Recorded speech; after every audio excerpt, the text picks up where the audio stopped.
Leitura diária. Segundo Samuel, capítulo 2. Davi é ungido rei de Judá. Passado algum tempo, Davi perguntou ao Senhor: devo ir para uma das cidades de Judá? O Senhor respondeu que sim. E Davi perguntou para qual delas? Para Hebrom, respondeu o Senhor. Então, Davi foi para Hebrom com suas duas mulheres, Ainoã de Jezreel e Abigail, viúva de Nabal, o carmelita.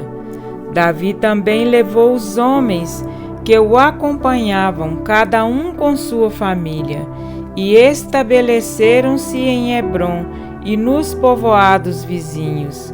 Então, os homens de Judá foram a Hebrom e ali ungiram Davi rei da tribo de Judá.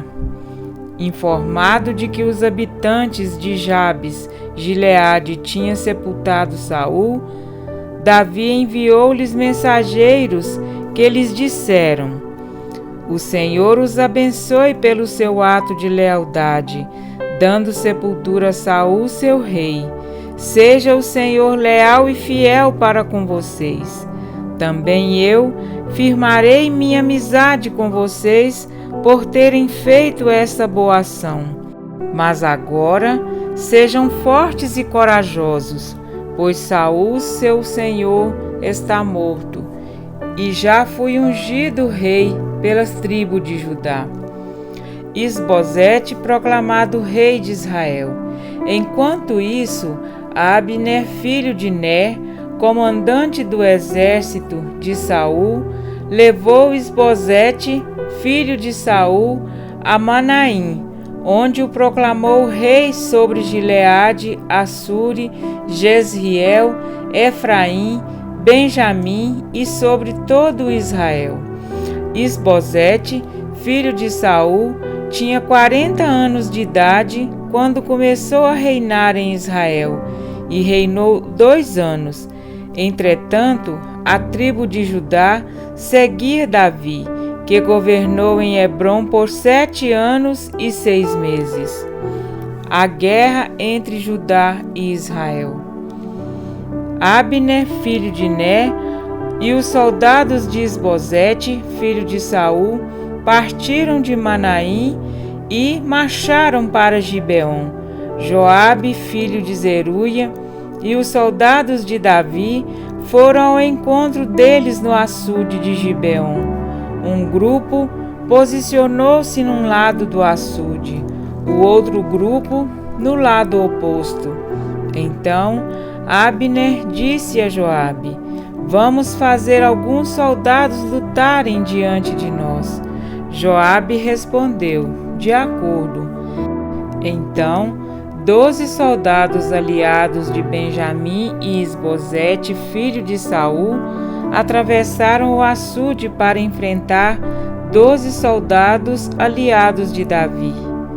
Cada soldado pegou o adversário pela cabeça e fincou-lhe o punhal no lado, e juntos caíram mortos.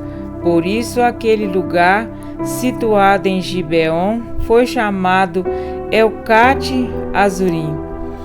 Houve uma violenta batalha naquele dia, e Abner e os soldados de Israel foram derrotados pelos soldados de Davi. Estavam lá Joabe, Abisai e Asael, os 3 filhos de Zeruia, e Asael, que corria como uma gazela em terreno plano, perseguiu Abner, sem se desviar nem para a direita nem para a esquerda. Abner olhou para trás e perguntou: é você, Asael? Sou eu, respondeu ele.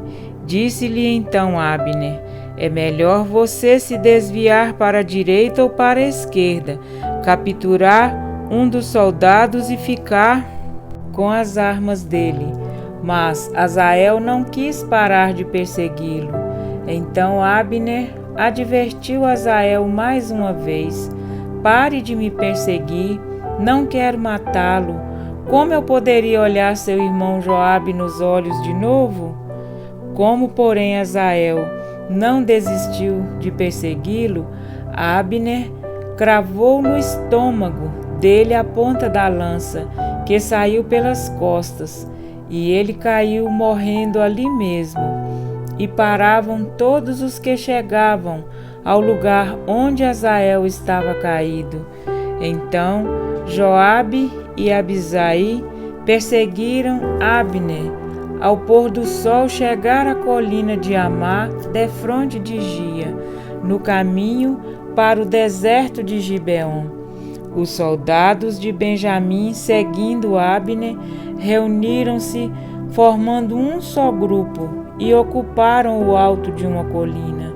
Então Abner gritou para Joabe: o derramamento de sangue vai continuar? Não vê que isso vai trazer amargura? Quando é que você vai mandar o seu exército parar de perseguir os seus irmãos? Respondeu Joabe: juro pelo nome de Deus, que se você não tivesse falado, o meu exército perseguiria os seus irmãos até de manhã. Então Joabe tocou a trombeta, e o exército parou de perseguir Israel e de lutar. Abner e seus soldados marcharam pela Arabá durante toda a noite, atravessaram o Jordão, marcharam durante a manhã inteira e chegaram a Manaim. Quando Joabe voltou da perseguição a Abner, reuniu todo o exército, e viram que estavam 19 soldados além de Azael.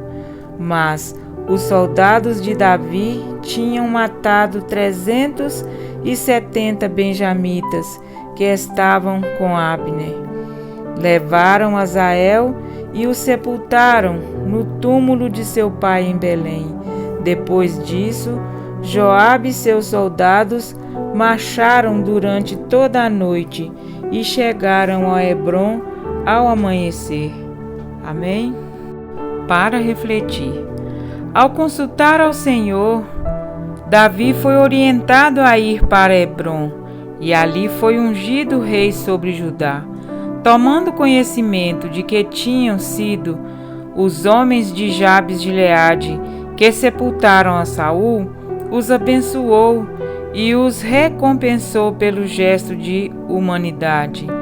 Mas enquanto ele reinava em Judá, Abner, capitão do exército de Saul, constituiu a Isbosete, filho de Saul, como rei em Israel.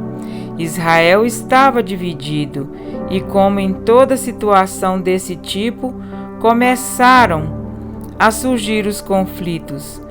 Houve guerra entre Abner e os homens de Saul, e Joabe e os homens de Davi, e a peleja só terminou porque Abner apelou ao coração de Joabe. Até quando te demorarás em ordenar ao povo que deixe de perseguir a seus irmãos? Então Joabe tocou a trombeta e todo o povo parou, e eles não perseguiram mais a Israel. Em meio a um mundo tão cheio de conflitos, como povo de Deus, somos chamados a tocar a trombeta do Evangelho da Paz e anunciar que Cristo em breve voltará.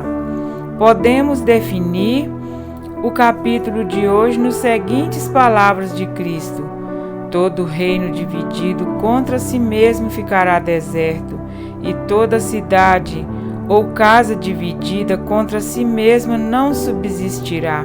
Mateus 12, 25. A batalha era Israel contra Israel, e o ato de perseguir irmãos é considerado por Deus como uma abominação. 6 coisas o Senhor aborrece, e a 7ª a sua alma abomina: o que semeia contenda entre irmãos.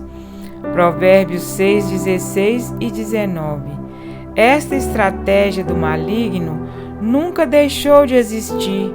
Pelo contrário, Ela ganha força à medida em que ele sabe que pouco tempo lhe resta. Apocalipse 12:12. Nesse sentido, o capítulo de hoje nos traz preciosas lições. Não busque vingança. O que segue a justiça e a bondade achará a vida, a justiça e a honra. Provérbios 21:21. Saia do encalço do teu irmão, ainda que ele lhe tenha feito mal, não diga, vingar-me-ei do mal. Espera pelo Senhor e ele te livrará. Provérbios 20:22. Espera pela justiça do Senhor, pois ela sempre prevalece. Se o justo é punido na terra, quanto mais o perverso e o pecador. Provérbios 11:31. O reino de Deus será um reino de um só povo. Vivamos, pois, aqui nos preparando para a vida por vir. Importa que possamos atender ao apelo do apóstolo Paulo. Rogo-vos, irmãos, que noteis bem aqueles que provocam divisões e escândalos em desacordo com a doutrina que aprendestes, afasta-vos destes. Romanos 16:17. Não seja um perseguidor, porque a nossa luta não é contra o sangue e a carne, e sim contra os principados e potestades, contra os dominadores deste mundo tenebroso. Efésios 6:12. Pela graça de Deus, escolha fazer parte do povo que herdará a terra. Bem-aventurados os mansos, porque herdarão a terra. Mateus 5:5. Amém?